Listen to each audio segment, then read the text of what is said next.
No.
Maybe the devil would have lied to you saying that you are a mistake, you are good for nothing, you are zero. Maybe the devil might be saying you are a victim, you are born in this family, you are born in this condition. Because of this, you are like this. But that is a lie. None of those things determines my future. My God determines my future. If God can do this in my life, God has plans for you. But will that plan automatically come into fulfillment? No.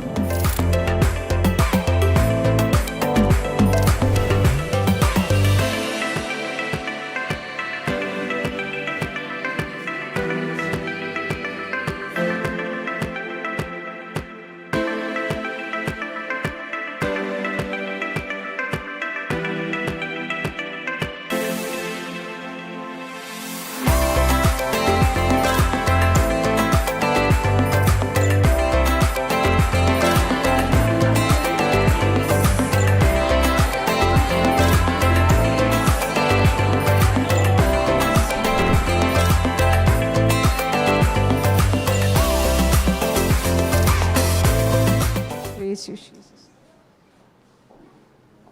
Just take a sip of water. Okay.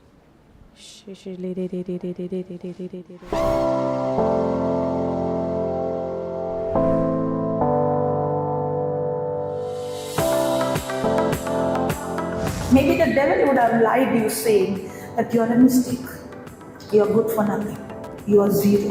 Maybe the devil might be saying you are a victim, you are born in this family, you are born in this condition. Because of this, you are like this. But that is a lie. None of those things determines my future. My God determines my future. If God can do this in my life, God has plans for you. But will that plan automatically come into fulfillment? No. Praise Jesus. Thank you, Jesus. So I am Sumitra Rodriguez, and I'll be with you this morning to share the word of God. Let us begin with a short prayer. I request you to remain seated and just close your eyes, okay? In the name of the Father, and of the Son, and of the Holy Spirit. Amen. God, our loving Father, I thank you, I praise you, and I give you glory. Lord, I thank you for the gift of life. Thank you, Father, that it is you who chose that each one of us should be here. Lord Jesus, I thank you for loving each one of us. Thank you, Jesus, that you went up to Calvary, that you allowed yourself to be crucified so that each one of us who have sinned are forgiven, and we have eternal life when we believe in you. Lord Jesus, I thank you for the experience of your love that I have had. Lord, your word says in 2 Corinthians 1, 3-4, Blessed be the God and Father of our Lord Jesus Christ, the Father of compassion, who comforts us in our affliction, so that we comfort others in all their affliction. Lord, I thank you for having healed me, and this comfort that I have received, I ask you, Holy Spirit, that you allow me to share it with the children of God who are assembled here. Holy Spirit, take complete control over my vocal cords. Let all that I speak be so that Jesus increases and I decrease. Abba, Father, we thank you, we praise you, we make this prayer in Jesus' mighty name. Amen. Amen. Thank you, Jesus. Praise you, Jesus. So, how are you? Wow.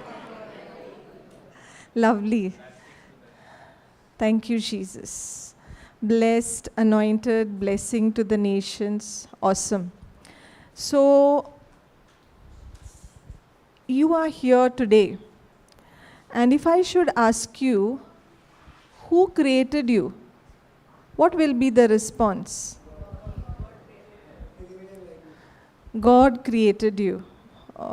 If God has created you, then why do you think God created you? See, when God creates, He must have had something in His mind, right? So why do you think God created you?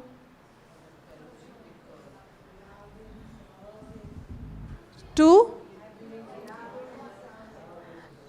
love Him, to serve Him.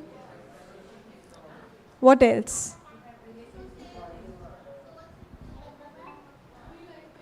To be like Him.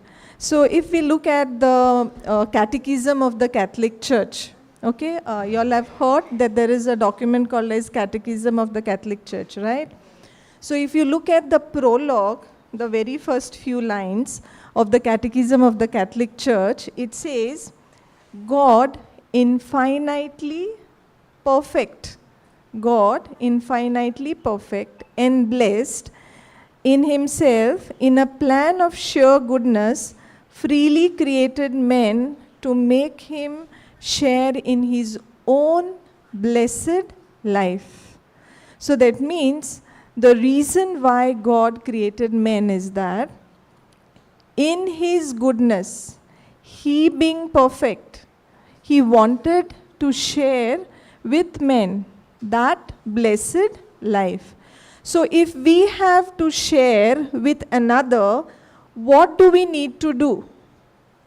If I want to share, so for example, sister, if you have to share, say you have 2 packets of biscuits and you want to share with the sister sitting next to you. In order to share, what do you have to do? You have to give. So that means in order to share in God's goodness, God had to give. So when the prologue of the Catechism of the Catholic Church says, God wanted men to share in His goodness, in His blessed life, that means He wanted to give. And if we look at it further, brother, you have the CCC? I just forwarded. Oh, sister. Okay, in case it's taking him time, I'll just read Catechism of the Catholic Church, 17221. It says, God put us in the world to know Him, to love Him. CCC 1721. 1721, okay? So it says, God put us in this world to know Him, to love Him, and to serve Him, so that we can come to paradise. Praise God. So 3 objectives: to know, to love, and so that we can go to paradise. Okay. Now, when God wants us to know Him, how are we going to know God? How to know God? Through His word. But that is printed, right? That is written on paper, right? So how will you know?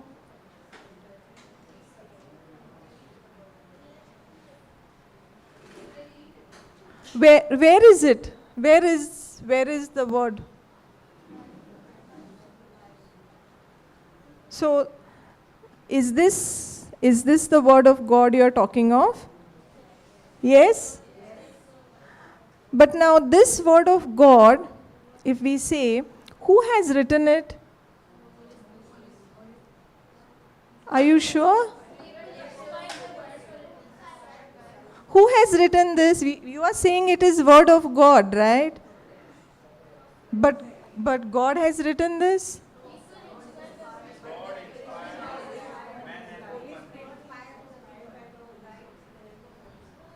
Praise God. Thank you, Jesus. That's right. So, the written word of God, even though it is written by men, and we know that it is inspired by the Holy Spirit. Now, when it is inspired by the Holy Spirit, is it written all in one instance? Has it been written like somebody was made to sit at one time and everything was written? No, this is written over several years, okay, thousands of years. So that means this word of God that is available with us, it is written so that we come to know God, isn't it? So suppose we have our national leaders. Do you all know Mahatma Gandhi? Yeah. So this little child, have you studied about Mahatma Gandhi? Have you seen him? No. So how do you know him? Through his works. But where is that available for you? It is available for you in books, right? So he himself has written certain books. Others have written about him, and through the written things about him, we get to know about his works, right? Now, in the same way, the word of God is written so that we are able, through the written word of God, to know God. Praise God. Thank you, Jesus. So now, if we have to know God, which is the way to know God? The word of God. But the word of God is here. I have the word of God with me, and I'm moving around with the word of God wherever I go. Will I know God? So if I only carry the word of God with me, will I know God? No. So how will I know God?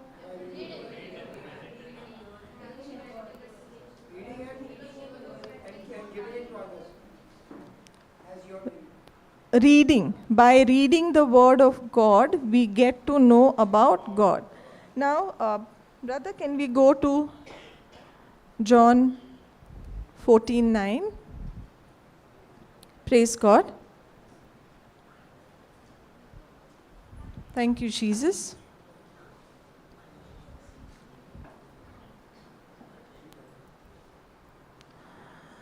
So Jesus said unto him, have I been so long time with you? Now he was responding to Philip when they were asking him that they wanted to see the Father. Okay? So he says, have I been so long time with you, and yet hast thou not known me, Philip?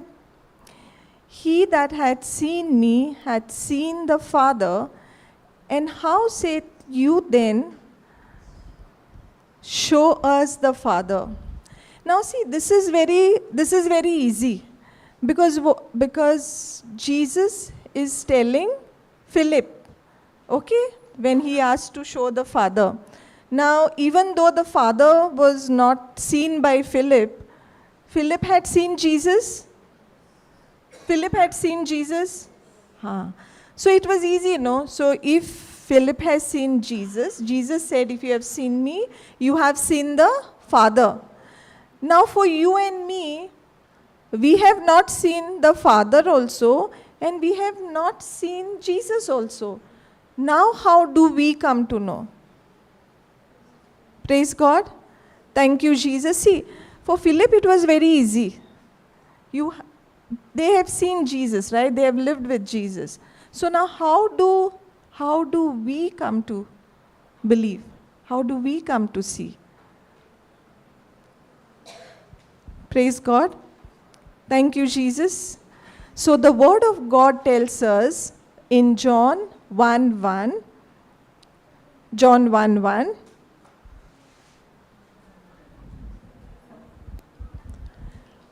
in the beginning was the Word, and the Word was with God, and the Word was God. So the Word which was in the beginning with God, who is this Word? Jesus. Now, are we seeing Jesus through His written Word? Are we seeing Jesus through His written Word? So if we are seeing Jesus through His written Word, are we also able to see the Father through the written Word? So is it very simple? Praise God. Thank you, Jesus. That means when it comes to knowing God, which is what we have seen in the Catechism of the Catholic Church 1721, we know God through His written Word.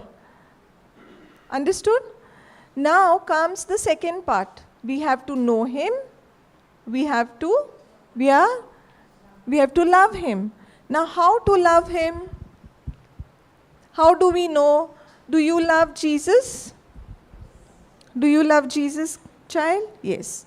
Now how do I know that you love Jesus?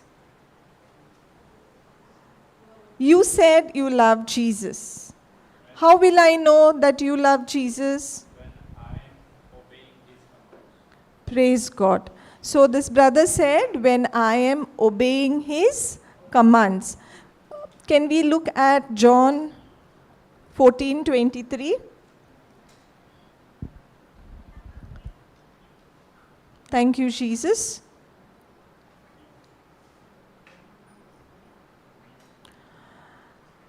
So Jesus answered and said unto him, if a man love me, he will keep my words, and my Father will love him, and we will come unto him and make our abode with him. So, what is the measure? What is the measure of us loving God? How do we know? We keep His word. That means I have the word of God with me. Through the word of God, when I read the word of God, I am getting to know God, and then the measure of my love for the God I am getting to know is when I am I am obeying His commandments, when I am obeying His written word. Praise God. So when we are obeying the word, that is when it shows that we are loving God. Okay? So the second part is done, knowing and loving. Now comes a very difficult part, no? Serving God. Now how to serve God? Now God is here with us, and we have just read that this word is Jesus Himself. Now if we want to serve Him, how do we serve?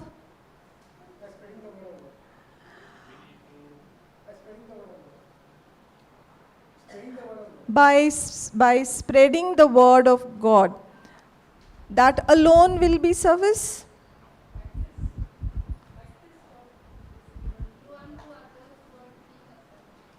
Praise God. Thank you, Jesus. So, doing unto others what he has done. Now, when it came to service, when Jesus came on planet Earth, was he preaching? Was Jesus preaching? Was he healing? Yes, he was doing all of that. But in addition to that, when Jesus wanted to show his disciple the act of humility and service, what did he do? How did he show it to them? He washed the feet of his disciples. So let us see Matthew 20:28. Thank you, Jesus. So when we read about this scripture here, the word of God tells us, even as the Son of Man came not to be ministered unto, not to be, certain translations say that not to be served, but to serve and to give his life a ransom for many. That means Jesus himself came so that he could serve. Now when are we created in the image and likeness of God? Yeah, so the scripture tells us, right? The scripture tells us that in Genesis chapter 1 that we have been created in the image and likeness of God. So when we are created in the image and likeness of God, and God himself came to serve, are we expected to serve? Yes. Are we expected to serve? Yes. Now, having known God, having loved him, are we always serving? This is a question you can ask your own self. You need not give me the response. Because the word of God tells us that we are called to serve. We are called to serve. And that serving is not, sometimes, you may think that if I am going and doing some help in the church, and maybe I'm involved in the cleaning or arrangements of certain things, that is all that is concerned with serving God. Would that be right? Would that be right?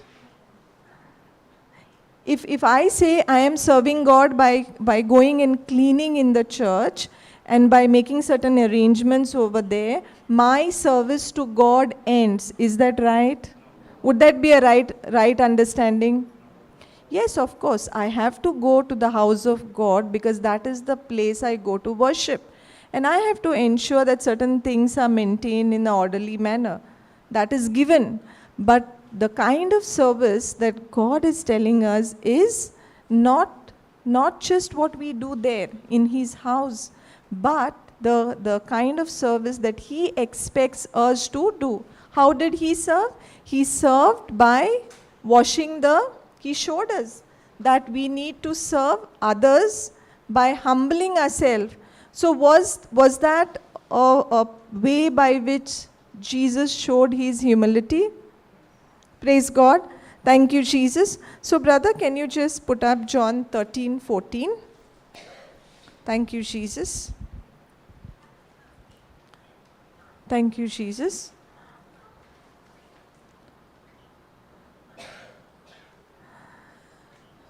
So here Jesus said, if I then, your Lord and Master, have washed your feet, you also ought to wash one another's feet. Now, when this is what Jesus said, is service all about we catch hold of people and start washing their feet? Yeah? So that means we are in obedience to service. Is that what it means? No. When he has shown us, it means that we have to move to a place of humility. We have to go to a place of humility where we are willing to help another person in need. Praise God. Thank you, Jesus. So if there is a neighbor, who does not have their family who's living, maybe there is just an elderly neighbor who's not keeping well, there is someone who comes on and off, this kind of a person is neglected, this person is left all by themselves. Can any of you, if this kind of a person exists in your neighborhood, serve God through this woman? Is it possible? But it's required for us to ask ourselves, are we really doing it? My dear brothers and sisters in Christ, it is good to see the hunger and the thirst that you have for God's word. If not for that, you wouldn't have been seated here. But what is important for us to understand is, when God says you are called to serve, it is not just that you are required to serve on your own ability.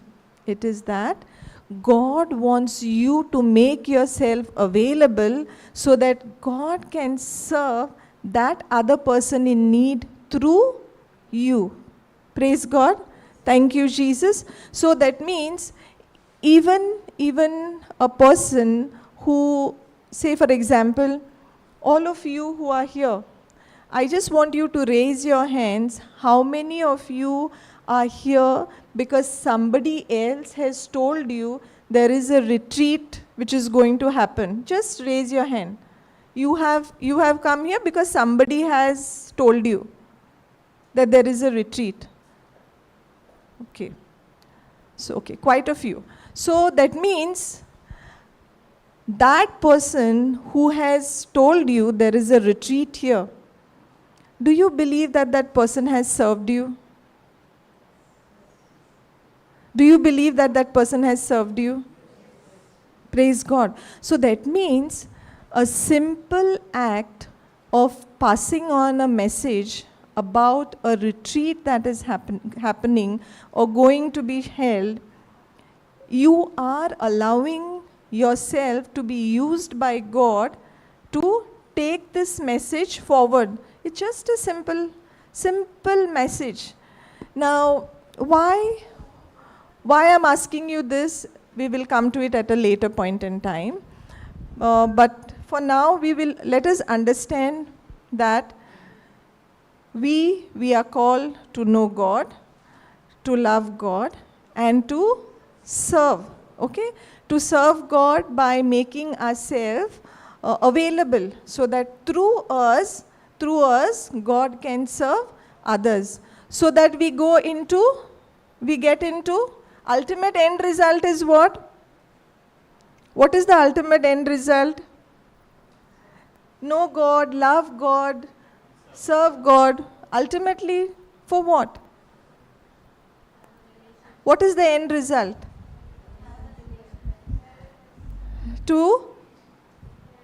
Yes, praise God. So the sisters got it right. She said, so that we go into paradise.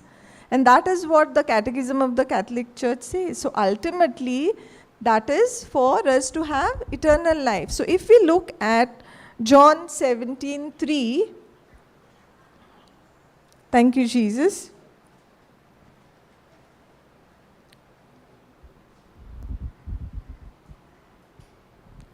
And this is eternal life, or life eternal, that they might know thee, the only true God, and Jesus Christ, whom thou hast sent. So knowing him is eternal life. Now, I was asking these few people who have come here because they have been informed by somebody of the retreat. So let us see one such instance in the Bible, in the Old Testament, wherein this particular person is informed by another person about a prophet of God so that he could get his healing. We go to 2 Kings chapter 5. Thank you, Jesus. 2 Kings chapter 5. Have you all heard of Naaman? Praise God. Thank you, Jesus.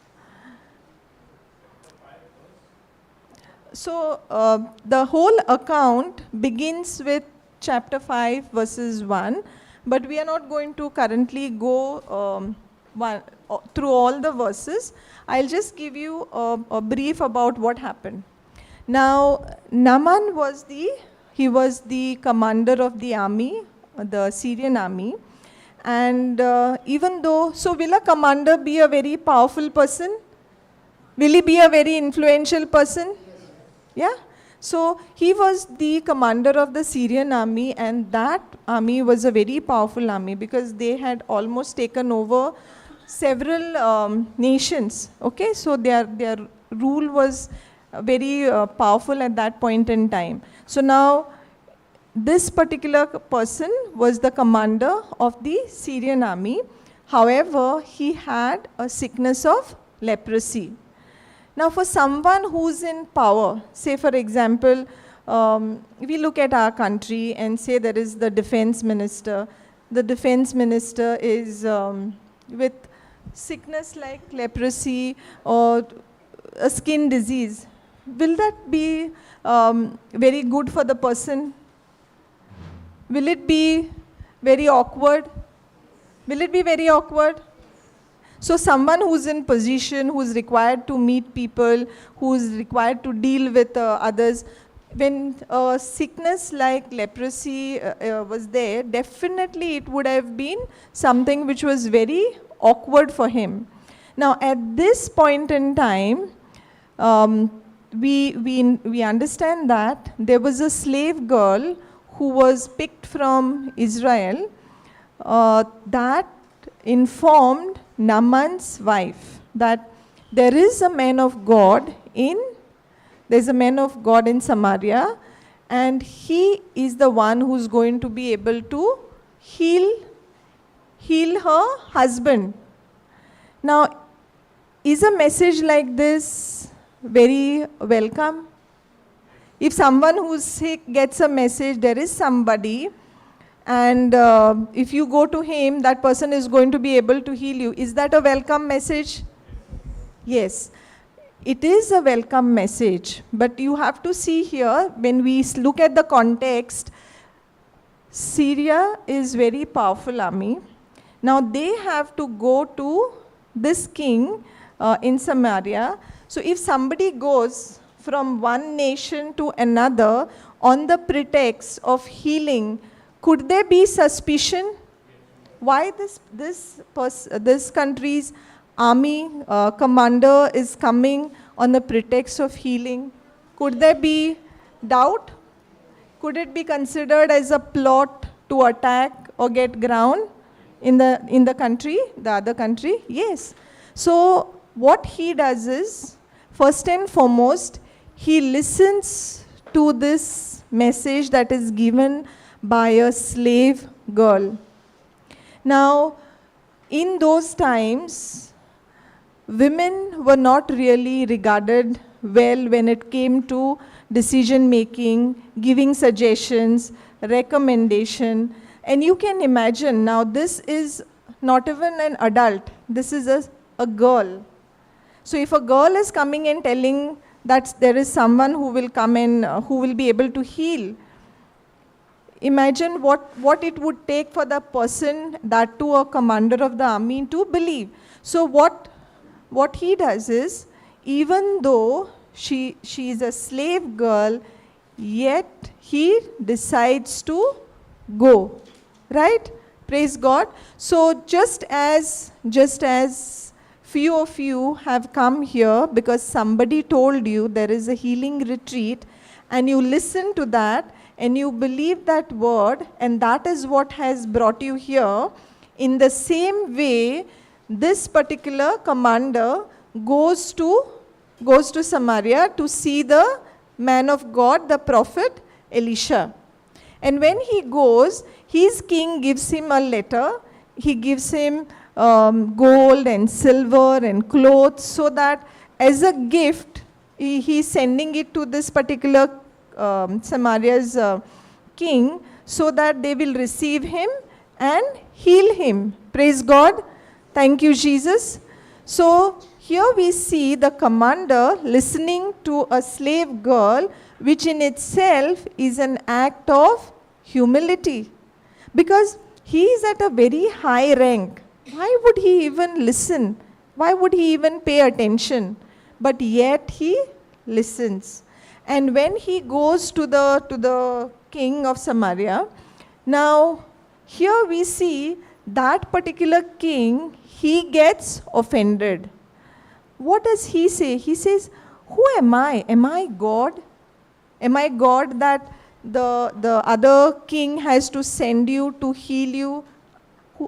He gets a little angry, and he reacts and he tears off his clothes. So he thinks that the other country is looking out for an excuse so that they can have differences and somehow there can be fights. But at that point in time, also, Naaman keeps his cool. Why?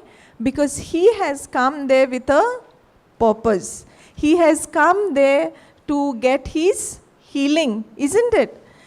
So when the prophet Elisha hears this, he sends a message to the king to send Naaman to him.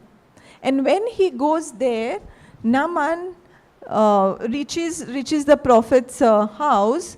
He does not even come out. He does not come out. What he does, he sends a messenger. He sends a messenger with a instruction. What is the instruction? What is the instruction? Go to the Jordan River and dip in the Jordan how many times? 7 times. Now, look at that point in time. He's a commander. So when you, suppose you go to anybody's house and you go with a petition, oftentimes people go to minister's office with a request maybe for job or certain difficulties that they may be encountering. And at that point in time, when you go, do you expect that you are able to meet that person, the person who is in power? Do you expect to meet when you go? Do you wish that you meet the person? Yes? So in the same way, would Naaman have expected that he meets up with the prophet, the man of God?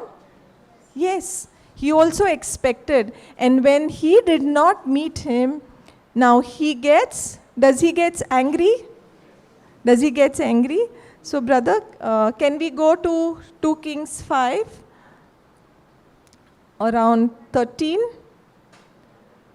Thank you, Jesus. 2 Kings 5, verses 13, 1-3. Thank you, Jesus.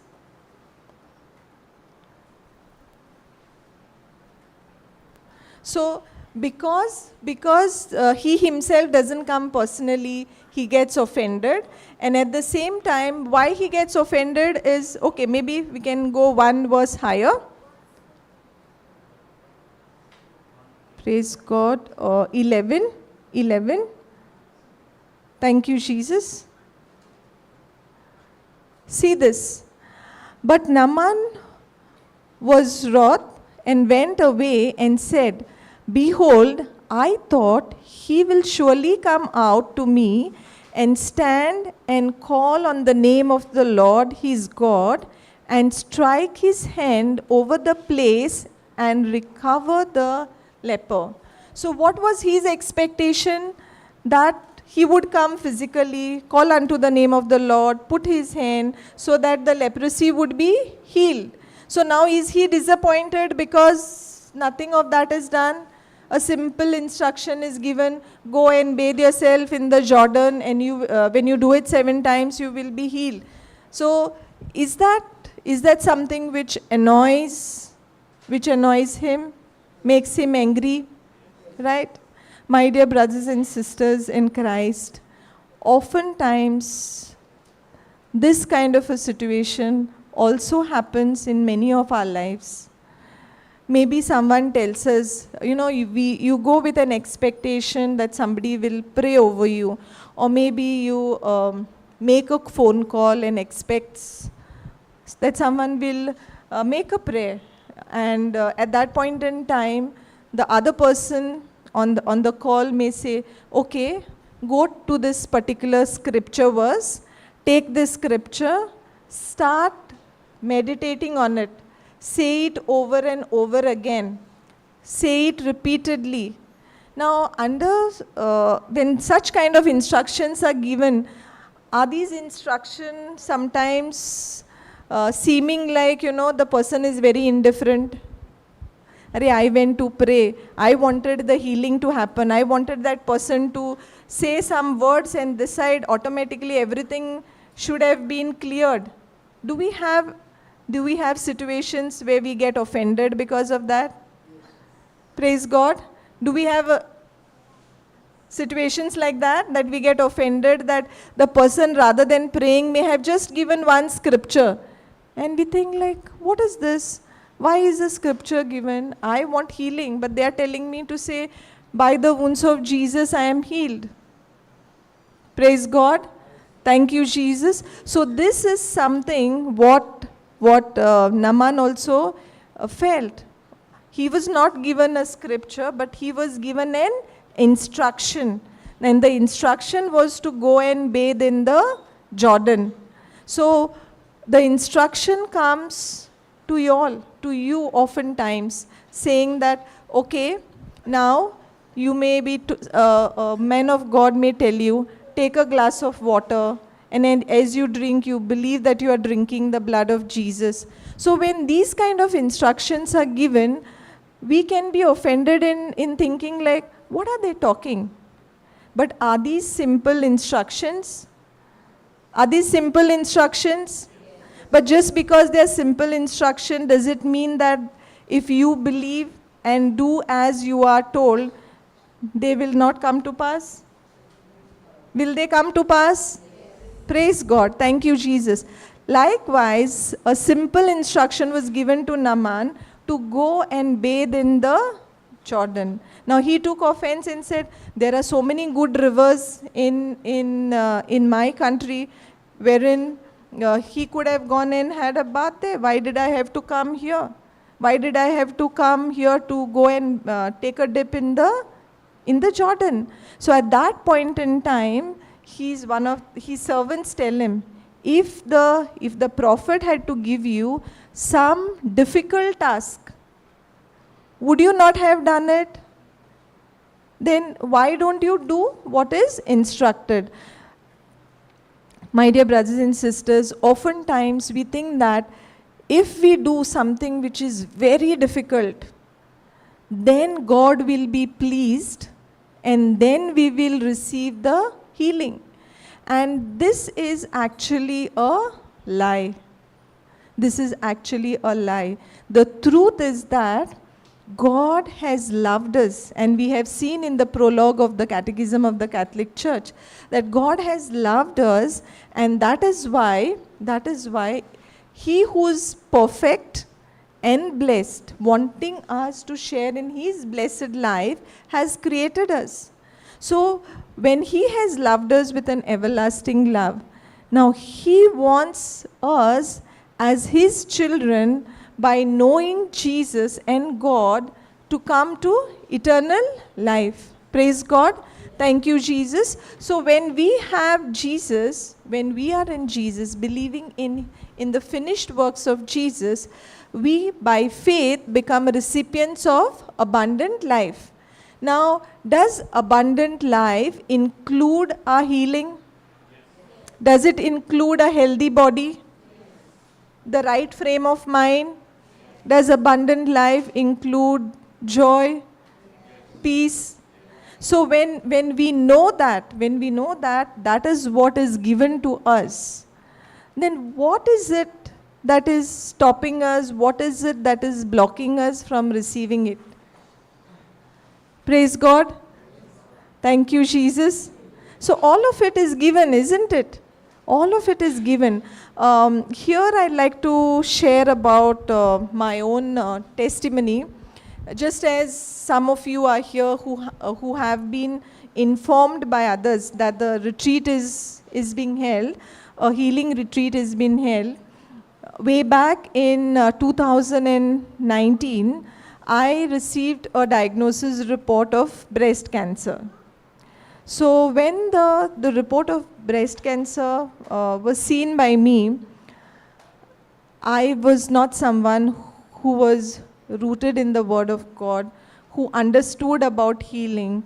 None of these things were known to me way back in 2019. I did not really, at that point in time, I hadn't even read much of the Bible. I was not someone who was prayerful. And at that point in time, when I got the report of cancer diagnosis, I was completely shattered. My younger son was only 4 years old that time. And so when I saw the report, the first things that came to my mind is how long I must be having to live. Then the questions like one by one, what will happen if this happens, if that happens?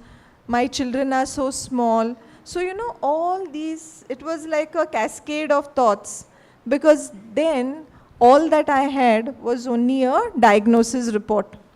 Now, the diagnosis report was speaking to me, and based on what was spoken to me through that report, now that report is something, when a person gets a report, do you think the person will read it one time and then put aside and forget about it? Do you think it's easy to read the report and put it aside and it's all forgotten? Does it happen that way? No. That means when you read a report of a critical sickness or any sickness that you may be faced with, that person is going to meditate on it, think about it, what will happen, and start making imaginations. Now, oftentimes, and I will admit, in my case, at that point in time, the imaginations I made were not imagination of health and healing. The imaginations I made were imagination of what the worst of things can happen. How less a time must be there for me to live. How many months maybe. And because I was not a person who was in the Word of God, rather than going to God's written Word, I went to Google. So when I went to Google, everything, if you put a few symptoms also, the report that is thrown up in Google is from least to worst. So you get the full spectrum. Whether it is applicable to you, not applicable to you is not important. You get the whole picture. So now when you have the least things and the worst thing, at a point in time when you have a cancer report, by our world's way of thinking, what do you think I would have reflected more on? The least bad or the worst? Definitely, that is what I did. And fear came upon me. I was so scared, I didn't know what's going to happen. And my only solace was, okay, now seek the best of medical care. Because when you are sick, you go to the doctor, and the doctor, you have to get the best of doctors so that you can receive the best of treatment. Now, when I say the only thing that we do is go to the doctor, what I'm trying to say is, definitely when you have a diagnosis, when you have a sickness, an ailment, you should be going to the doctor. Because God has given doctors the wisdom to make the diagnosis and treat us. But my problem was that I only trusted and believed that much, because I never had any much understanding or relationship with the Word of God. And at that point in time, I was given a gift, or someone served me, just as some of them have served you all. a colleague of mine, now at that point in time, I was working as a quality assurance manager with a US multinational company. So I was like heading a particular section. So one of my juniors, she came and she told me, there is retreat which happens at Logos in Bangalore. So if you're going that side, why don't you attend a retreat? Now this is just like the slave girl who comes and tells Naman's wife, there is a prophet in Samaria, why don't you go there and be healed? So I listened to what she had to say, but my mind was not on that. My mind was not on that because now the direction and I was working in the healthcare industry, in pharmaceutical, so my focus was fully on medication. Now where is there time to look at all this spiritual things, retreats? So I have to make, all that I knew is I have to make haste and make sure that I get the required best of treatment. But the seed that colleague of mine had planted, do you understand that the word of God is a seed? The word of God is a seed, right? And the seed is a incorruptible seed. So she gave me this, that there are retreats and there is word of God being preached and there are healings happening. That point in time, I ignored, I neglected it. But was that seed planted in my mind? Yes. So was it there? Yes. It was there. So when I went there for consultation, God in His mercy, God has been so gracious to me that the day I wanted to have the appointment, the doctor was out of country. Okay? So I had a Saturday free. No, I cannot do anything, can't meet the doctor. So I had to wait till Monday. And that is the time I didn't know then it was the Holy Spirit reminding me, because I was not paying attention to any of those things. But a voice reminded me that, why don't you go to the retreat? Anyway, you are free, don't have anything to do. And that's where my journey began, in understanding the love of God.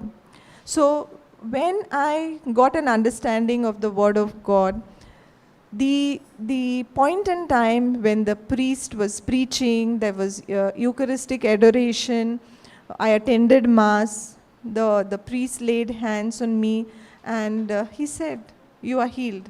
But he gave me one instruction. When he prayed over me and said, you are healed, the instruction that he gave me was, before you go for your surgery, you go and attend a retreat.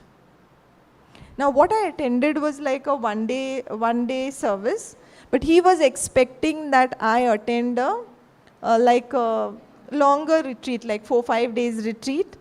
And now I'm thinking, he's already prayed. Now why he's asking me to go and attend a retreat? Because I'm not understanding the link, the system, how it works.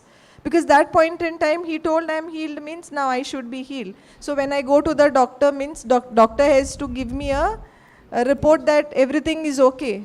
Because at that point in time, you receive a word and you want to believe it, right? When it is with respect to your healing and someone tells you, you want to believe, right? So I was told you are healed means I said, okay. Now why again retreat? That means I'm not healed or what? Questions, right? He laid hands, prayed, but he gave me instruction to go and attend a retreat. So the questions came. But praise be to God, even though it wasn't very easy to take a call, because one side, a voice was telling me, better you do it in the quickest way possible without wasting any time, go and get the surgery done. But the word that the priest had spoken, no, before you go into surgery, you go and attend a retreat. And praise be to God that at that point in time when I attended the retreat, that is when there was a beautiful experience about the love of God. Thank you, Jesus. So what happens, like when now you have been seated here for a few days, what is happening in this place? You are sitting like, full day from morning to night listening. What is happening? As you are listening to the word of God being preached, what is happening to you? What is happening? Okay, so this little child says that the words are planted. The words are planted. Praise God. Beautifully he said, the words are planted. Now, we know that the word is a seed.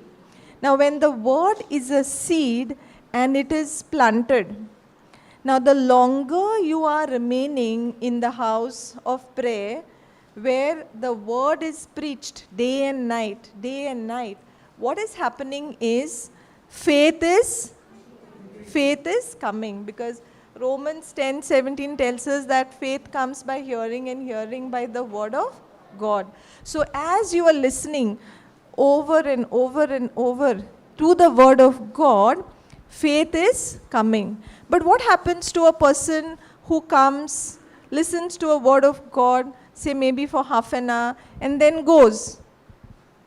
What are the chances? What are the chances in those cases? Will that word remain rooted? Praise God. Thank you, Jesus.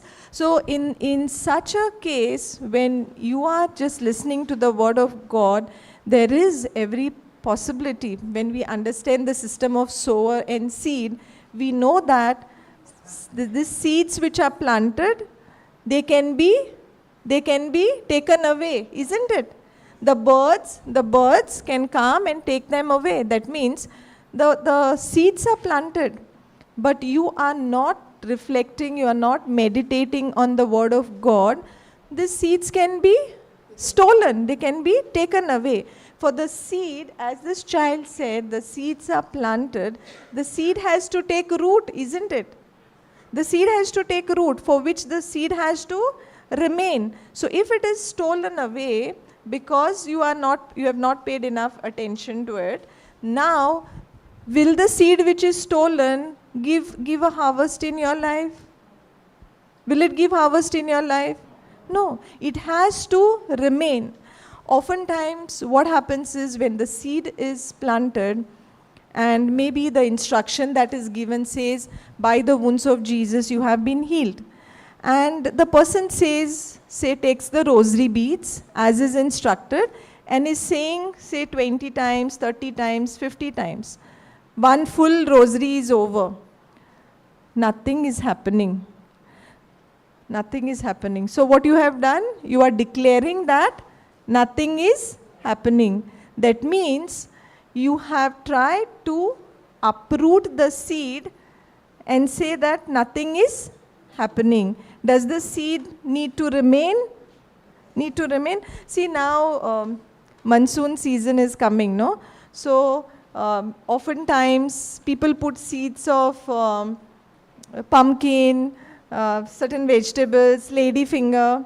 So suppose you put the seed in the ground and after one day you are not seeing a plant coming up. Do you go and uproot the seed? But why you don't uproot? See, it says not grown, no? It takes time. Sure, brother? Yes. It takes time? Yes. Praise God. Thank you, Jesus. And that is what is the system. The book of Genesis tells us, as long as the earth remains, seed time, harvest, day and night, summer and winter will continue. That means every seed that is planted is definitely going to come with a harvest.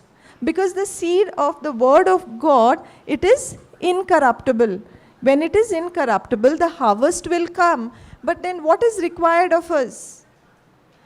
Seed is given to you of healing. Praise God. We wait in patience. So that waiting in patience means you need to give it time. So now when it comes to time, are we always giving ourselves the time that is required so that we are able to see the manifestation, or do we get impatient? Do we when a word is given, when the seed is planted, are we rejoicing, or when the outcome is not seen, we are shattered? Praise God. Thank you, Jesus. So, when the seed is planted, my dear brothers and sisters, the waiting time will vary from person to person. Maybe one person has seen the manifestation in a day's time, another person is taking several weeks or months. But does it mean that because you have not seen the manifestation, you stop believing? Are we called to stop believing? Praise God.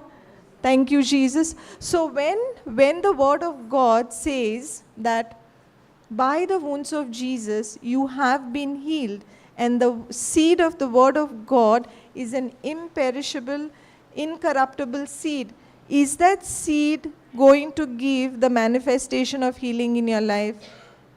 The physical manifestation? Is it the seed which is giving you your physical manifestation? Yes or no? Yes or no? Praise God. Thank you, Jesus. My dear brothers and sisters, going back to my own testimony, when I went for the retreat, the one-day service and the 4 days of retreat, and I went and I met the doctor, nothing changed. I had to undergo surgery.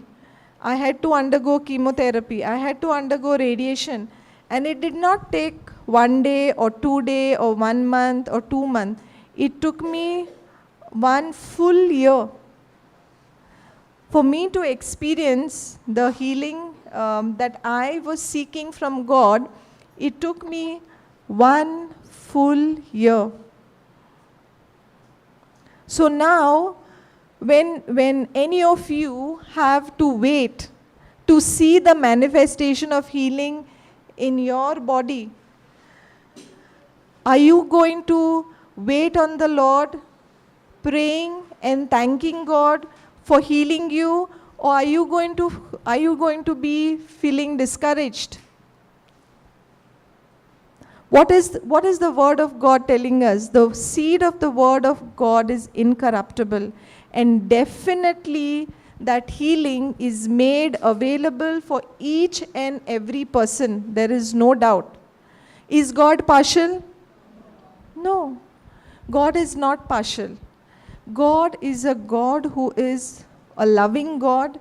He is a faithful God. He is faithful to His promises. He does no partiality, but He makes things beautiful in His own time. So maybe that time for person A is a minute, and maybe for a person B is several days. Now, during this time of waiting, when we wait knowing that God is faithful, is it going to help us to remain joyful? If I know that I'm surely getting, will I be joyful? That is what is required, my dear brothers and sisters, that in our waiting period, when we are sure that whatever I'm waiting for, it is given to me, and when I'm sure it is given to me, I'm going to wait in joy. So if my joy is stolen, if I'm completely shattered and I say, yeah, God, I know God will give me, is that reflecting what I'm truly believing? Praise God. Thank you, Jesus. So when I had this experience in all of this, I had to wait patiently. But as I was waiting to see the manifestation, taking the treatment that the doctor had recommended, at the same time, it was not just the treatment that I was taking. On the other side, I was growing myself in the understanding of the Word of God. It is at that point in time I found, I was introduced to the teachings of the JCILM ministry. I started listening to the teachings, started making my notes, was speaking God's promises. And as I was speaking God's promises, there was that the work had begun in my life. So there was a renewal of my mind. So now my thinking, my focus changed from what I was seeing in the physical. In the physical, what was I seeing? In the physical, what was I seeing? I was seeing the report which said there is cancer. I was seeing that when I took the medication, all my hair had fallen. What was remaining was shaved off. I was completely bald. In the physical, what I was seeing was I had lost weight and I was very thin. I had become very thin. Weight loss, hair loss, no strength, no appetite. There were times wherein I would feel I would be literally blown by the wind. That much weakness was there. So if I had to put my entire focus on the scene, on the infirmity, would it have made me miserable? Yes. Praise God. Thank you, Jesus. So my dear brothers and sisters in Christ, when you go through any of health condition, any health condition, if you keep looking at the condition, if you keep reflecting on it, looking at it, oh my God, legs are swollen, legs are swollen. So what you're doing? You are speaking the very things that you don't want in your life. What are we to speak? We have to speak our desire, right? When we pray about our desire and we believe, we receive. So if a person is speaking about the sickness, so now will that continue to manifest? Will that continue to manifest? If a person is saying, no, sugar is high, sugar is high, sugar is high, what will happen? Sugar will come. It will continue, no? It will continue to remain like that only. But what do we need? We need that the sugar level in the body is regulated. So what I'm now required to do is speak my desire. But oftentimes we end up speaking the scene. And when we start meditating and reflecting on what is happening, the whole focus is over there. Then you are not able to look at the promises of God. You are now completely aligned. The lie that is served to you is now taken over. The person gets deceived. Now, everything that God has done, we said that God is not partial, right? Acts 10:34 says that God is not partial. So, I had this affliction of cancer diagnosis about 5 years back. Another person may have some other sickness. So, everybody may not be having the same kind of ailment. Now, we are here because this is a healing retreat. So, I understand many of you have a requirement of a physical healing that you're looking out for. So, when you are looking out for healing, the first most important thing for us to understand is that God loves you. Praise God. Thank you, Jesus. So when someone loves you, are you going to will the good of that person? So for example, there is a mother and child. The mother definitely will love the child, isn't it? So will the mother will the good of the child? Yes or no? So when the child, say, has a fall, okay, the little child has a fall, gets a cut, will the mother rush to the child, try to attend to that wound, clean it, put some antiseptic and make sure the child is comfortable? Then why is the mother doing that to the child? Sure? Mother loves the child and the mother wills the good for the child, isn't it? Now, the mother's love for the child, sister, do you think the manner in which we love our children is greater than God's love for us? The mother's love for a child is greater than God's love for us. Praise God. Because we know that the Word of God tells us that we love because He loved us first. So now you imagine if a mother is so mindful and so caring and so affectionate and wants that child to be comfortable so that the child is, the wound is clean, healed, there is no bleeding, nothing of that sort happening. How much more will your Father in heaven want His children to be healthy and whole?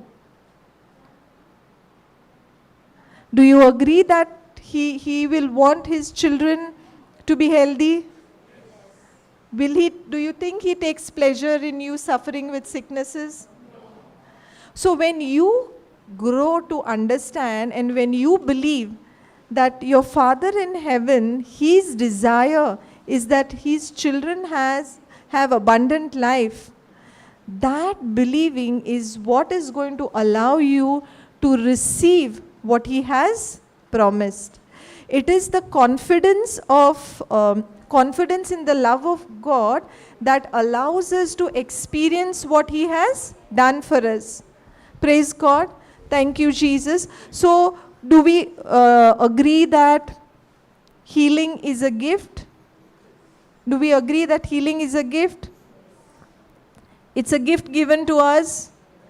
So, if we say that healing is a gift, my dear brothers and sisters, do you have to pay for your gift? Do you all pay for your gift anytime?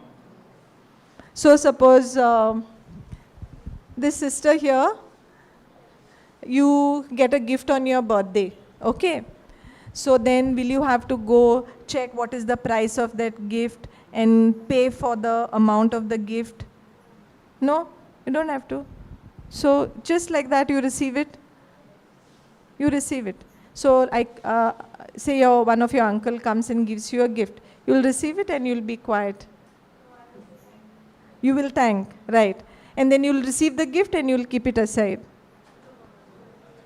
You will use it.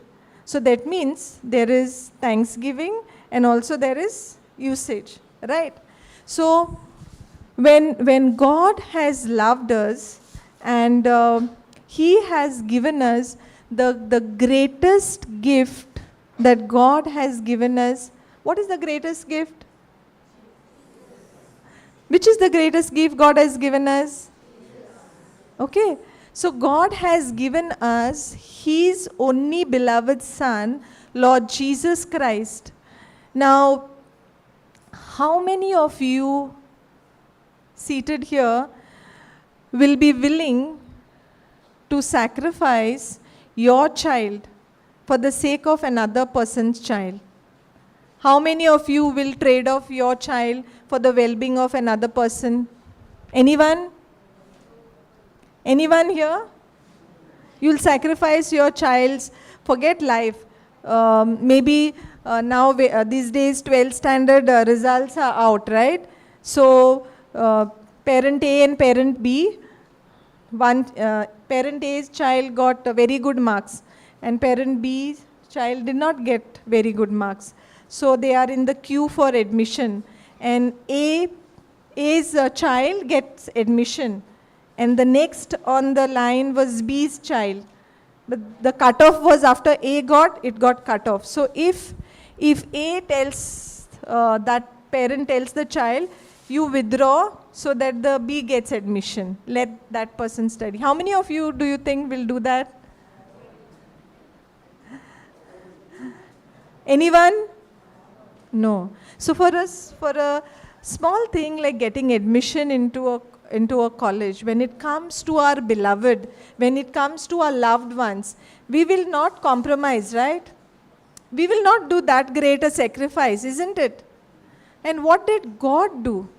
He had just one Son, Lord Jesus Christ, whom He gave up so that He could become an atoning sacrifice. So when God's love for us is so immense, it is immeasurable, and with that love, Jesus was given by the Father to die for us on the cross. Can we even really comprehend the extent of that love? How much it takes for the Father to sacrifice His own beloved Son. And it's not like an instant death. He had to go through agony, rejected, put to shame, made naked, tortured, beaten, battered, insulted, mocked at. He had to go through all of that. Why? Why did He have to do that? Why did He have to do that, my dear brothers and sisters? For the sake of His love for us. So much He has loved us. And have we been good? When Jesus was born on planet Earth to go to the cross, were the people living at that point in time holy people? Were they living a life of sin? Yes. So when man was still a sinner, God gave His only beloved Son so that whoever believes in Him has eternal life. So is this gift that God has given us, are we able to pay back in any way? Are we able to repay it anyway? So when a person is finding oneself in sickness, and the person is given a wrong understanding, you want to be healed, you have to say this many prayers in one day. And then you repeat it over 9 days. Or maybe you go on your knees for this much distance. Or you go and you do fasting. Or you go and do something. So now, the very gift that God has given us, which is for free, are we coming to a position of thinking that we can buy it? Praise God. Thank you, Jesus. So when we are trying to do things so that God will be pleased with what we are doing, are we believing in God's love for us? Are we children of God? When we try to do things by our works, maybe saying X number of prayers, Y number of times, over Z number of days. And after those many days are done, then you grow yourself into thinking that this many days are over, now my healing will be received. Is that the right thing to do? No. Praise God. Thank you, Jesus. The Lord has given us this as a gift. Our life and all that He has done for us is a free gift. And a free gift is what, as this sister has told us, that gift, she has to be thankful. She should be in giving thanks. And on the other hand, that gift has to be used. Praise God. Thank you, Jesus. So when a person is receiving a healing, now is the person receiving a gift? Is a person receiving a gift of healing? Okay. Now when that person is receiving a gift of healing, now is that person's body now healthy? Now when that person's body is healthy, is that gift which is given for the person to receive that healing, now everything is over, my job is done, chapter closed, over? Over? She said it has to be used, isn't it? and it has to be used to serve God. Praise God. Thank you, Jesus. So that means when you have received the gift of healing, this gift of health that you receive in your body, now you are called to use that gift for the glory of God. Thank you, Jesus. Praise you, Jesus. So in a similar manner, when I received the gift of healing, now I could do two things. Either I continue to go back to working ways, or by the gift that I received, use this gift of health, a healthy body that God gave me, to share the comfort that God has given me with others. Praise God. Thank you, Jesus. So when I am here today, it is because God has comforted me. Whilst I was sick, the Lord comforted me. And for me, it was not a very short span of time. 1 year's time is quite a long time to be going through rigorous treatment. But amidst that treatment, it was the Lord who was giving me the strength. It was the Lord who was giving me the comfort. And through the comfort that I received, I was convicted that this healed body, the gift that I received, is now what is going to be used to comfort others. So I now understand that God has blessed me with good health so that I become a blessing to others. But oftentimes we can choose, okay, I'm blessed to be a blessing to myself, right? Abraham was blessed. Was he blessed so that he alone remains blessed? Through him, the nations were to be blessed, isn't it? Are we all Abraham's descendants? Yes. How? How are we Abraham's descendants? How are we Abraham's descendants? Sister, Galatians 3:29. Thank you, Jesus. Do you know how we are Abraham's descendants? Praise God. Thank you, Jesus. Abraham was blessed, and he was blessed to be a blessing to the nations. So here we see in Galatians 3:29, and if you be Christ, then are you Abraham's seed and heirs according to the promise? Yes, we are Abraham's offspring through Christ Jesus. So all the blessings that God gave Abraham are yours. Did Abraham live a long life? Yes. Was he a prosperous man? Yes. And was he a faithful man? Praise God. Excuse me. So that means he was a faith-filled man. That's why we call him as the father of faith. Now today, as I was driving to this place, I saw a signage on the road. And that signage read as something like drive safely, you are national wealth, use seat belt. I don't know if anybody has noticed this. Drive safely, you are national wealth, use seat belt. Now there are three things which, as I was driving, it was like, the Holy Spirit was teaching me something through this signage. Now, drive safely. Now, is that instruction? Is that an instruction? Now, whilst that instruction is given, is there a message which says you are national wealth?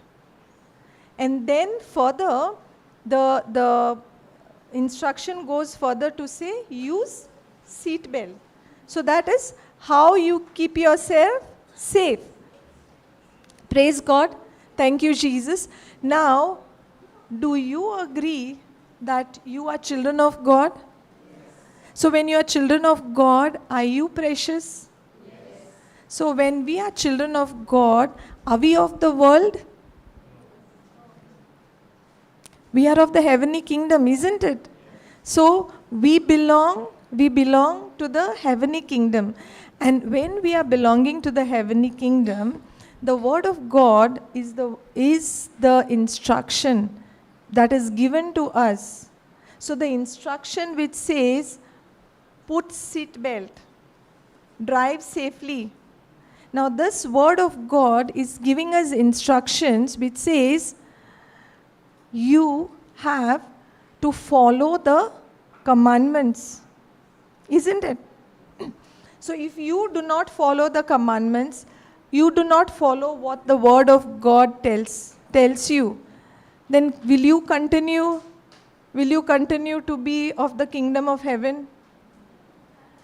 So if a person is said to be the wealth of the nation, wealth of the country, if you don't follow the precautions, driving safely, securing yourself with the seat belt, will that wealth remain or the wealth will be destroyed? Wealth will be destroyed. So in a similar fashion, when the word of God is telling us that love God and love one another, these are instructions for us to be able to receive and enjoy all that God has given. Praise God. Thank you, Jesus. So we were looking at the love of God and how God so loved the world that he gave his only beloved Son.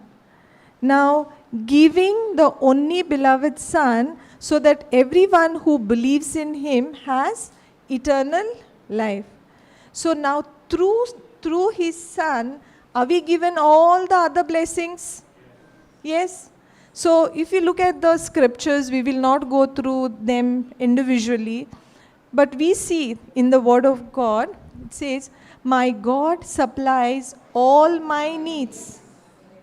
So all of you know that, right? So he's supplying all your needs. Means he's giving you your needs. Yes? So when the word of God says that I can do all things through Christ who strengthens me. So is your strength coming from God? Yes. So is strength given to you? Is providence given to you? By his wounds you have been healed? Is healing given to you? What is it that God has not given? As children of God, what is it that he has not given? Has he given us everything? But will it call for a decision from our part to receive it? Yes. He has given.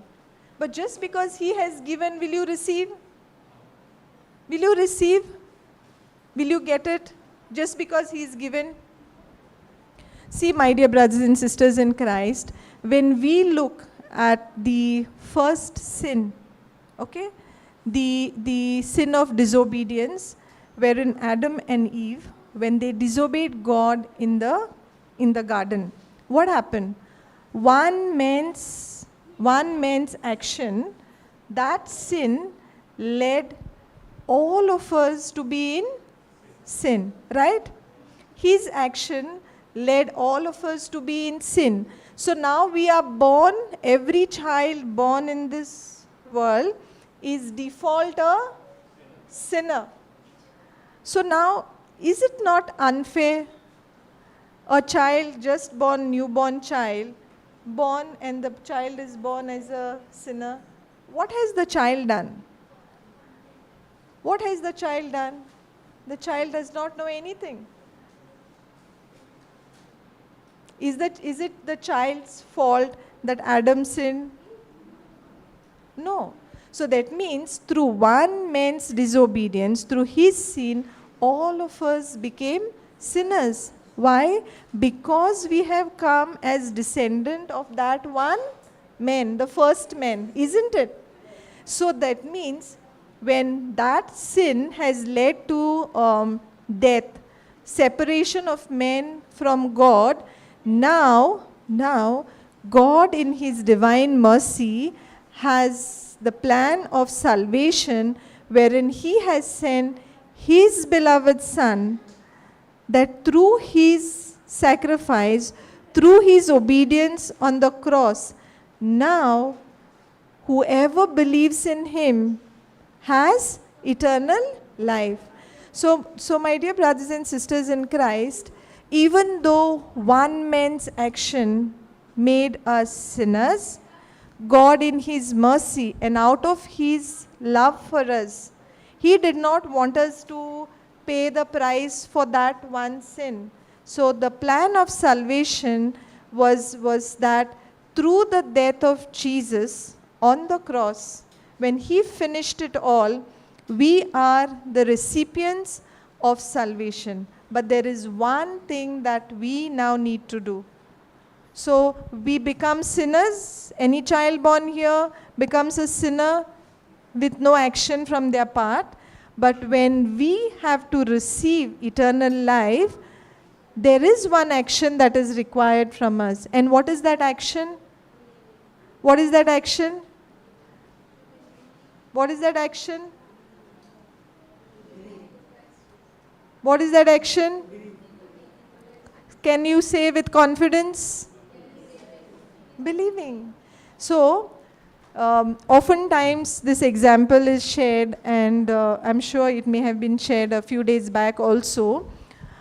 When there are birds in the cage and the bird lays an egg, the egg will be falling in the cage or outside the cage? In the cage. So the egg will be falling in the cage or outside the cage? In the cage. So when the egg is inside the cage, will that bird be the bird which is born out of that? Will the bird be inside or outside? Inside.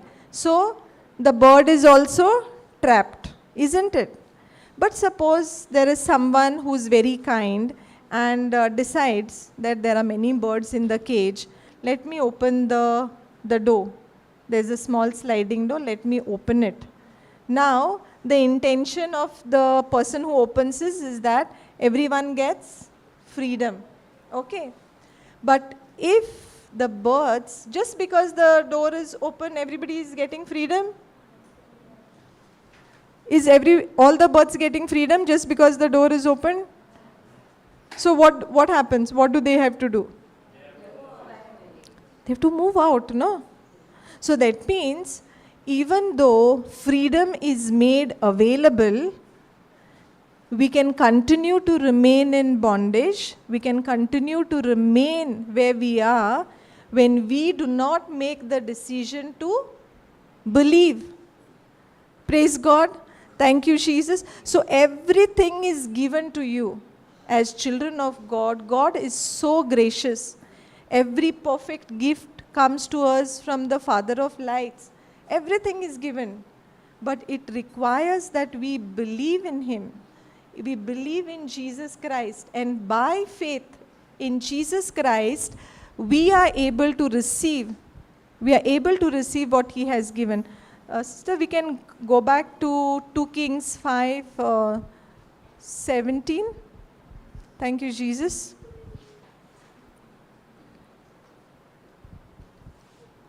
Thank you, Jesus.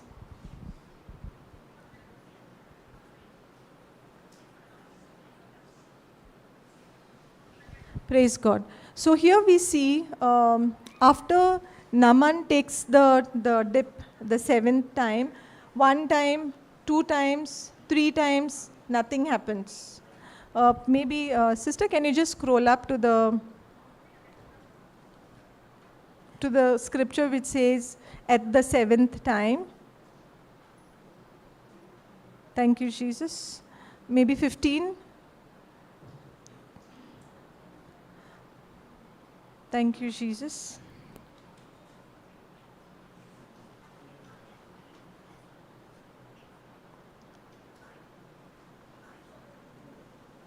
Yes, 14. Then went he down and dipped himself 7 times in Jordan, according to the saying of the man of God, and his flesh came again like unto the flesh of a little child, and he was clean. Praise God. So did he obey the instruction to the T?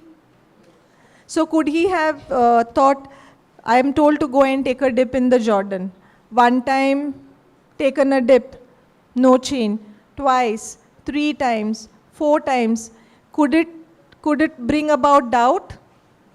Could it bring about doubt? It is just the same. Whatever was there before he went down the first time and what was there after he came out the sixth time, it is still the same. But does he stop there? No, he doesn't stop. He continues to follow the instruction. He goes the seventh time, and at the seventh time, his skin is made as that of a child, a little child. Praise God. Thank you, Jesus. So when instructions are received by you, you say it, you believe it, but for a little time, but for a few moments. And then, if you do not see the sign or the manifestation of the healing, and you give up, will you be able to receive the physical manifestation? No. Does it mean that God has no will to heal you? Somewhere, many of us can be led astray, can be deceived by the enemy, making us think that, okay, it didn't work, so why continue with it? It's okay to give up. Let us see maybe another doctor, another option. We require the help of medical care, but at the same time, we need to understand that the doctor is the one who's treating you. He treats you. God is the one who's giving us healing. He is the one who has already paid for our healing. But the time from when He has healed us to the time that you have experienced, that you're going to experience that in your body, that is the time wherein you are required to be confident of His promises, to consistently speak His promises. Because when you give voice to the written word of God, because the word of God, the spoken word of God has creative power, you are now able to receive those manifestations in your body. Praise God. Thank you, Jesus. So having said this, we go now to 2 Kings 5:17.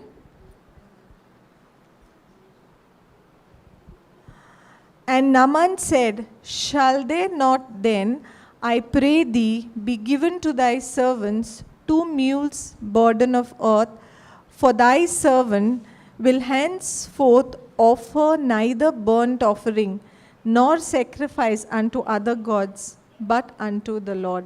So now this person who is from Assyria, who received his healing, he accepts that truly there is a God in this country who has healed him, and he takes portion of that earth.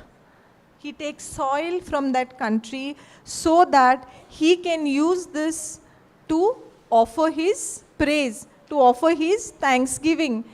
Okay, so that means he is now filled with gratitude. How often do we find ourselves receiving healing from the Lord and in no time forget of His goodness? Do we thank and praise God when we have received our healing? Or is it only at that point in time, thank you Jesus, praise you Jesus, chapter closed? My dear brothers and sisters, it is not that we are required to thank God only at the point in time you see the physical manifestation of healing in your body. We have to have the attitude of gratitude right now. If you are all here, that means you have come here walking. You have at least come walking from down to top. There are so many people in this world, they are not able to walk. They may be crippled, some paralyzed. Are we thanking God for the mobility that we have? Are we giving praise and thanks to the Lord for all the wonders that He is doing in our life, moment by moment? Are you able to hear me? Are you able to see me? Wonderful. Is this not reason enough for us to be thanking and praising God? Or are we thinking that only when that thing is done, only when that aspect of mine is addressed, then I will thank God? All this is default due to me. It is due to me. But the healing, let God give me that healing, and then only I will thank God.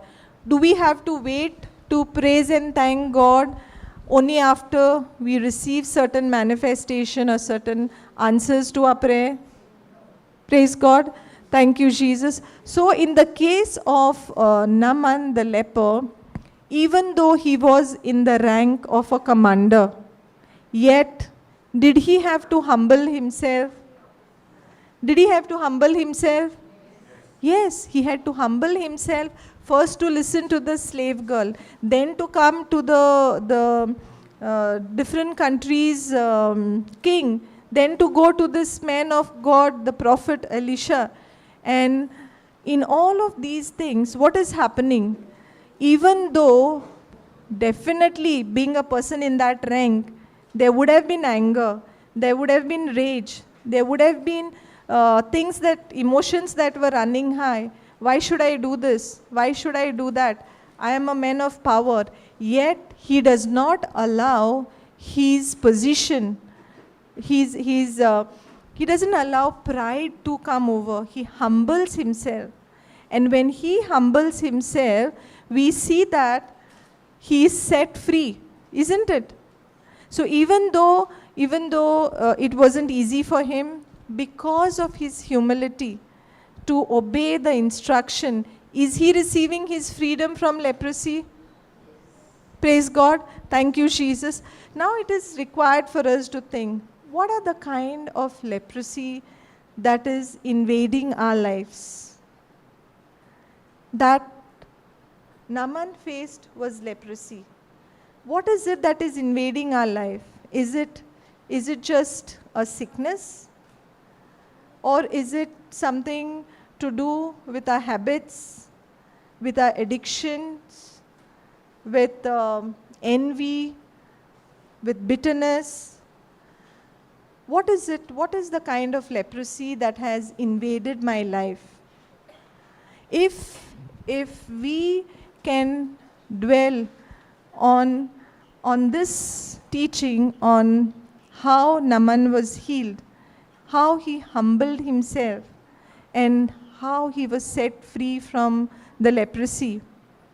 If we reflect on it and consider, what is it that is ruling my life? Which is the area that the Lord is asking me to humble myself? Am I living a life of pride because I have a very good social standing? I have a very good job, maybe a good position. Is it what is making me prideful, boasting? What is it that has afflicted me? We need to ask the Holy Spirit to show us the areas which require to be changed. And it's only when we are willing to do away with this, not to continue holding to it. And this is something which we can ask the Holy Spirit to help us, because it can only be done by faith. If you try to do it with your ability, with your own ways, you will not succeed. Because for some time you will realize, okay, I have given it up.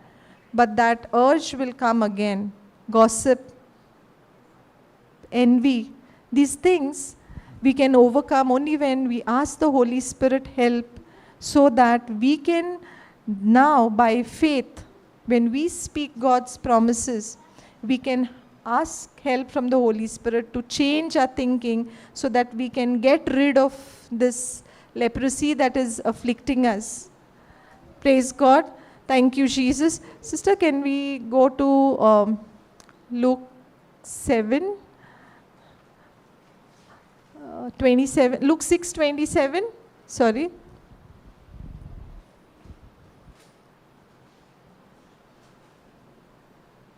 Thank you, Jesus. Praise God. So here we see Luke 6:27 tells us that, but I say unto you which hear, love your enemies, do good to them which hate you, bless them that curse you, and pray for them which despitefully use you. Now, why from the example of Naaman, from the example of God giving us, why do you think I would have suddenly switched over to this scripture? Praise God. Just lower it. Luke 6:27. Thank you, Jesus. Now, when we give a gift, are we expecting it back? Are we expecting the gift back? Are we going to be paying for that gift? No. So we are not going to be paying for the gift, and we are not expecting it back. And if someone is giving a gift to another so that he can get a similar or a better gift, then it's not truly a gift. Then it is a trade-off. Okay? For your birthday, I'll give you a gift of X amount, so that for my birthday, I'll get a gift of X plus Y amount. That's not really a gift, because there is a selfish motive. A true gift is something which you give willing the good of other, and you give it selflessly, and you give it freely. So that has to be very clear. So when God has given us His Son as a gift to pay for our sin, He has given it selflessly. We are not called to pay for it. We are called to receive it by believing. But when we look here, the word of God tells us that, but I say unto you which hear, love your enemies, do good to them which hate you. Now, doing this is something which is, in a true sense, a gift. Because when you love your enemies, do you expect your enemy to love you back? Do you expect that enemy to love you back when you are trying to love and do good to them? Is it possible that when you love them, they will become worse than what they were before? Is it possible? Sometimes you try to do good, they do double worse for you. Nobody experienced? You try to do good to them, and in return you find that the situation is getting worse.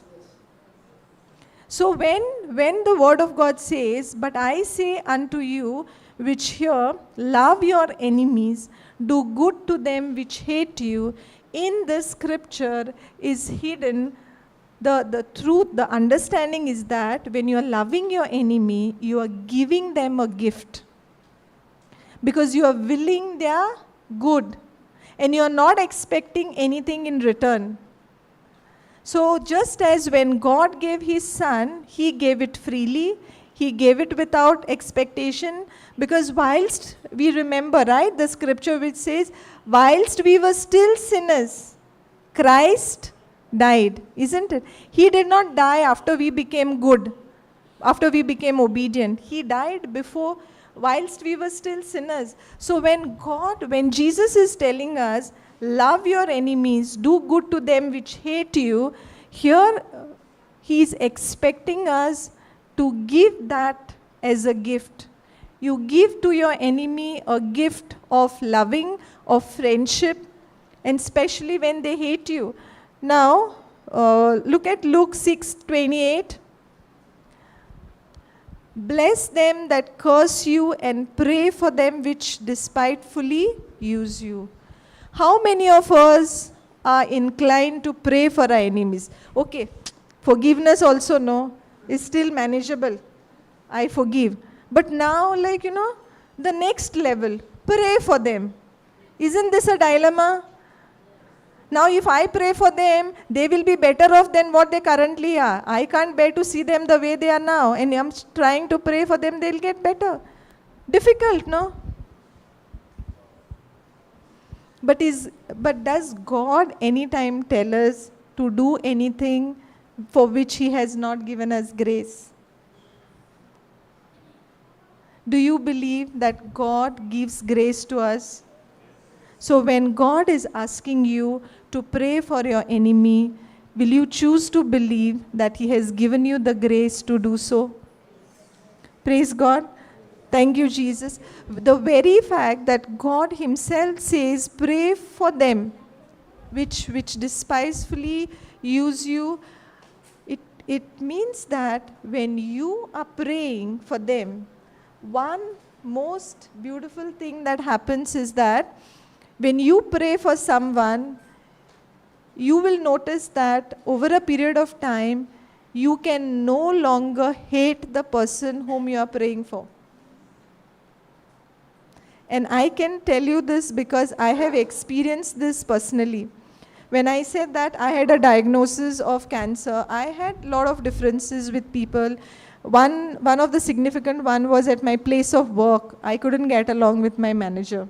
We had certain differences. And I always blamed that I wasn't getting my promotions. My promotion was held up for almost 8 years, and he had a hand in that. So I had a lot of bottled up hatred towards this particular manager of mine. Now when I'm harboring hatred, what is it doing? Is it doing harm to him or to me? And the outcome was seen. What happened? I was the one who was sick. So if I am hurt, okay, if I am hurt, then will I have to put ointment to me, or I will have to put ointment? See, Sister Anisha is seated there, and I'm hurting, and I need to take a painkiller. If she takes the painkiller, will it heal my pain?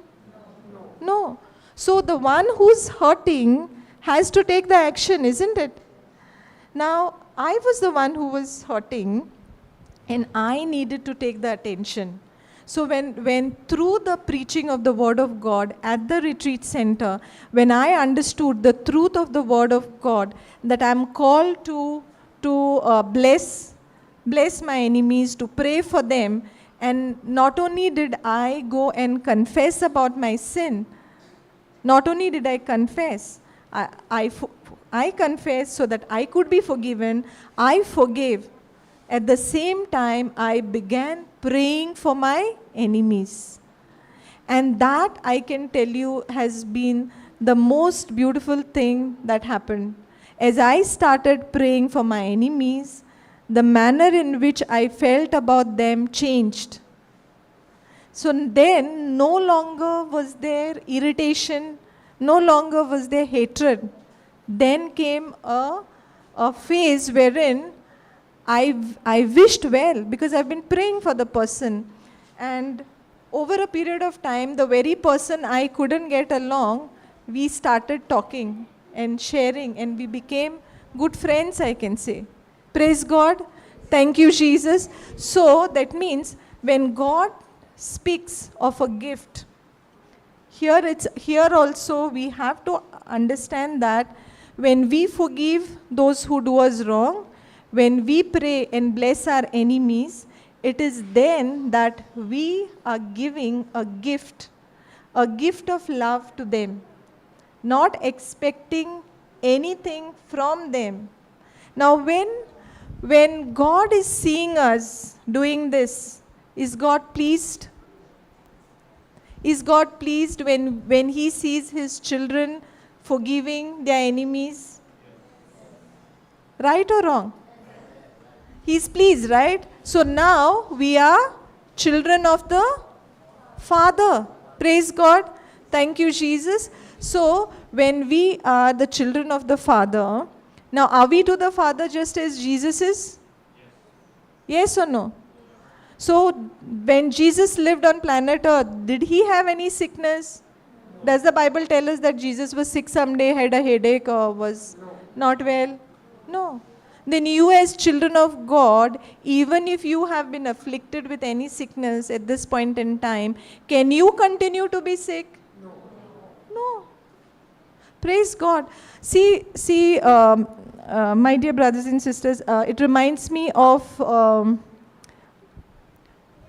the Israelites when they came out of the land in which they were in slavery. At the Passover, they had a meal. in which all of them ate of the lamb, right? I'm not going into all of the details, but when they ate of that meal and they moved through the wilderness, in those 40 years, none of them were sick. None of them were sick. That means that food nourished their body and ensured that they were not sick. Now, in the current times, we are being nourished on a day-to-day basis. How are we able to receive Jesus on a day-to-day basis? Children of God, how are we able to receive Jesus on a day-to-day basis? Daily basis, how are we able to receive Jesus? Okay, through the word we are hearing. We are hearing the word of God, right? Are we also blessed to receive Jesus? Through the Holy Eucharist, right? So every day when you go to the Holy Eucharist, what we understand is when we partake in the body and blood of Jesus, Jesus himself is coming into our lives. So when you receive the bread, the body of Christ, what is happening? Jesus is there inside of you. Now can you continue to remain sick? Praise God. Sister, can you put 2 Corinthians 11:23? Thank you, Jesus.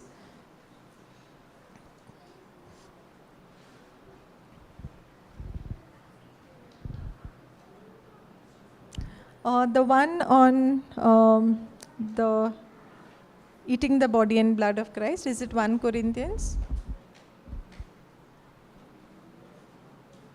You eat my flesh and drink my blood. Thank you, Jesus. 1 Corinthians 11:23-25. Sorry, sister, it is 1 Corinthians.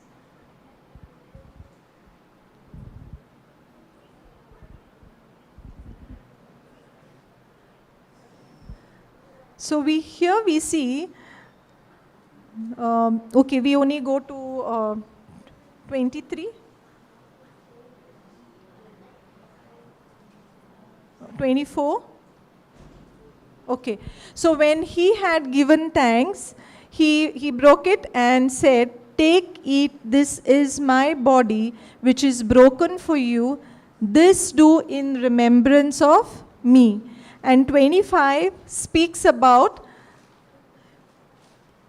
he took the cup and then he said, "This cup is the New Testament in my blood. This do you as often as you drink it in remembrance of me." So during the Eucharist, are we partaking in the body and blood of Jesus? Yes. Do we agree that Jesus is the life? Yes. John 14:6 tells us that Jesus said, "I am the life, the way and the truth." So Jesus is life. Now when we are partaking in the body and blood of Jesus, we read in the book of Leviticus that the life of a creature is in the blood of the creature. Now when we are taking the body and blood through the Holy Eucharist, what are we receiving? We are receiving the life of Jesus. Now is that health and healing to us? So when we receive Jesus through the Eucharist, through the sacrament of Eucharist, are we now receiving health and healing? But does it require us to believe? Thank you, Jesus. Why I shared this with you is because of how I have been blessed. When my treatment was going on, I used to be attending Holy Mass every time before I would go for the treatment, and believing that the presence of Jesus was with me as I went for the treatment. That is what was allowing me to go boldly. I would go for the treatment boldly because I believe that because I have received Jesus in the Eucharist, His presence is with me. So I am not alone. The Lord is with me.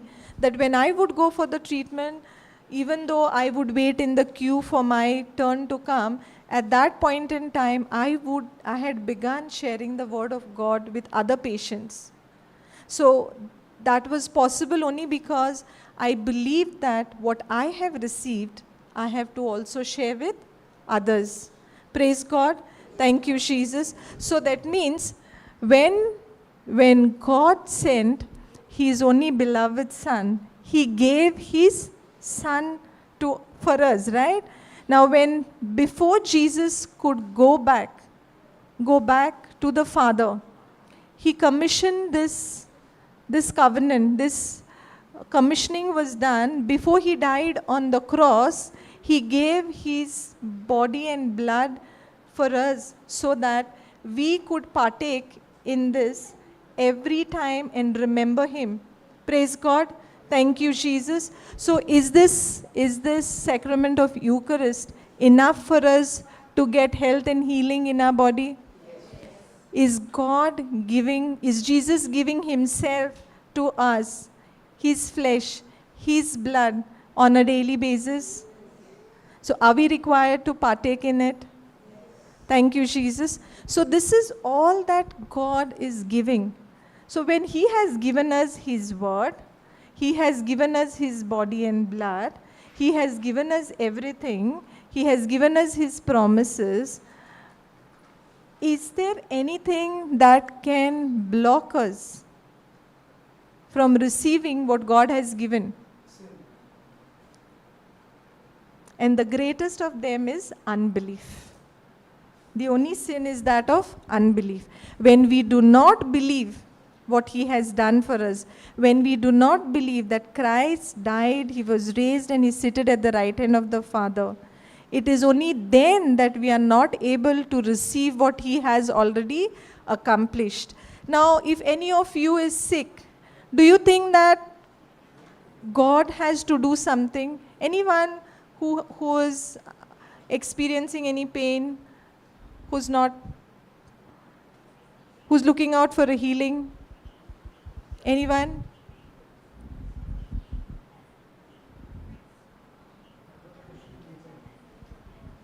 Praise God. Anybody who would like to come here for me to pray over?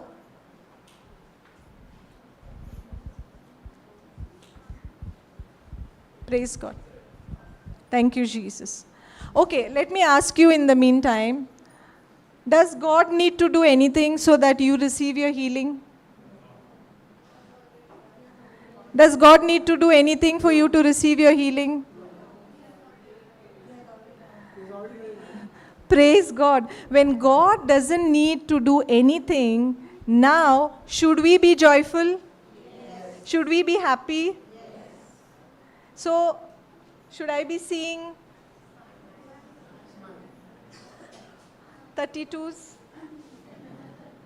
Praise God. Thank you, Jesus. Thank you, Jesus. Praise you, Jesus. Thank you, Lord.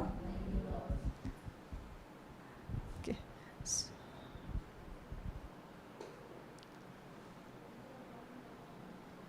Thank you, Jesus.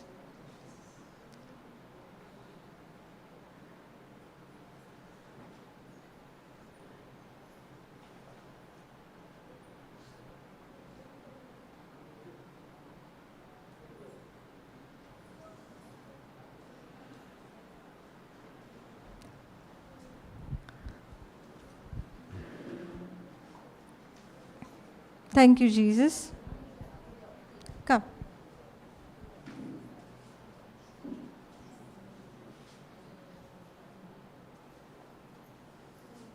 Come.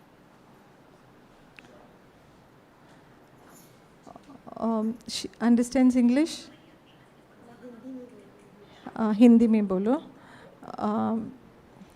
आपका क्या परेशानी है? बीमार है वो. हाँ, क्या हुआ? फिरता मेरे खाने में घूमता मेरे खाना खा जाता मैं जल्दी खूब पाऊ. डॉक्टर बोलते हैं लंग्स तेरा बारीक हुआ है. So अभी क्या तकलीफ है? पेन है? अभी पेन नहीं है. क्या है? वही चलती नहीं, सो कुछ रहती. हाँ, तो आपने अभी जो शब्द मैंने बोला, आपने सुना? आपने सुना? आपको समझ में आया? थोड़ा थोड़ा समझ में आया। आपका नाम क्या है बहन? डिवीजन डिवीजन विविजन? डिवीजन। विविजन। तो आप यीशु प्रभु में विश्वास रखती है? यीशु प्रभु में विश्वास रखती है? आपको ये विश्वास है जो यीशु प्रभु है स्वर्गीय बाप का बेटा है और उसको बाप ने संसार में इसके लिए भेजा कि हमारा पूरा पाप और हमारा पूरा जो सिकनेस है, जो बीमारी है, वो सब यीशु प्रभु के बदन में डाल के क्रॉस पे डाल के उसने ख़त्म किया है। इसमें आप विश्वास रखती है? विश्वास रखती है? रखती है ना? तो बाइबल हमें क्या बोलता है? यीशु के गाँवों से बीवीजान, यीशु के गाँवों से बीवीजान को चंगाई मिली है। क्या बोलता है बाइबल? यीशु के गाँवों से। हाँ, तो अभी आपको क्या बोलना है? यीशु के गाँवों से मुझे चंगाई मिली है। तो जब भी आप ऐसे बोलोगे तो आपको विश्वास है जो यीशु ने सबके लिए किया है वो आपके लिए भी किया है। विश्वास है? हाँ, तो मैं आपको प्रार्थना करती हूँ, ठीक है? स्वर्गीय पिता, ये आप ही की बेटी है और आपने इसे परफेक्टली क्रिएट किया है। Psalms 139:14 says, इसको आपने ब्यूटिफुली वंडरफुली रचाया है। इसके बॉडी में कुछ भी कमी नहीं है। और ये जो झूठ शैतान ने उसको बता के रखा है कि वो बीमार है, ठीक तरह से चल नहीं पा रहे हैं, ये सब झूठ को वी रिजेक्टेड। यीशु प्रभु के नाम से ये बीमारी के स्पिरिट को मैं हुक्म देती हूँ, बीवीजान के बदन से अभी का अभी बाहर निकलो। In the name of Jesus, you spirit of infirmity, you spirit of sickness, I command you, get out of her body right now. Out. Out you go right now. Thank you, Jesus. I am standing here in your name, Father. स्वर्गीय पिता, मैं आपके लिए यीशु प्रभु की तरह ही हूँ। मैं आपको धन्यवाद देती हूँ कि जो मैंने बोला है वो सब आपने अकम्प्लिश किया है और इस बहन को चंगाई दी है। स्वर्गीय पिता, आपका शब्द बोलता है जो भगवान यीशु प्रभु में विश्वास रखते हैं वो विश्वास से बीमार पे जब हाथ रखेंगे तो उनको उनके बीमारी से मुक्ति मिलती है यीशु प्रभु के नाम से। Thank you, Jesus, that as I lay my hands on this precious sister, I thank you, Jesus, that she's healed and she's set free from every work of the enemy. Thank you, Jesus. I'm speaking to every bone, be aligned, be in the rightful position. Thank you, Jesus. Thank you, Lord, that you are the strength of this precious sister's life. Thank you, Jesus, that she has received freedom, because whom the Son sets free is free indeed. Receive your healing, sister. In Jesus' name we ask and pray. Amen. Amen. Amen. Thank you, Jesus. Thank you, Jesus. Praise you, Jesus. Praise you, Jesus. आप चलो, चलो, चलो, आसानी से चलो, कुछ भी problem नहीं है सिस्टर, चलो, पकड़ने की ज़रूरत नहीं, चलो। यीशु प्रभु ने आपके पैरों को शक्ति दी है, यीशु प्रभु की शक्ति से आप चलोगी,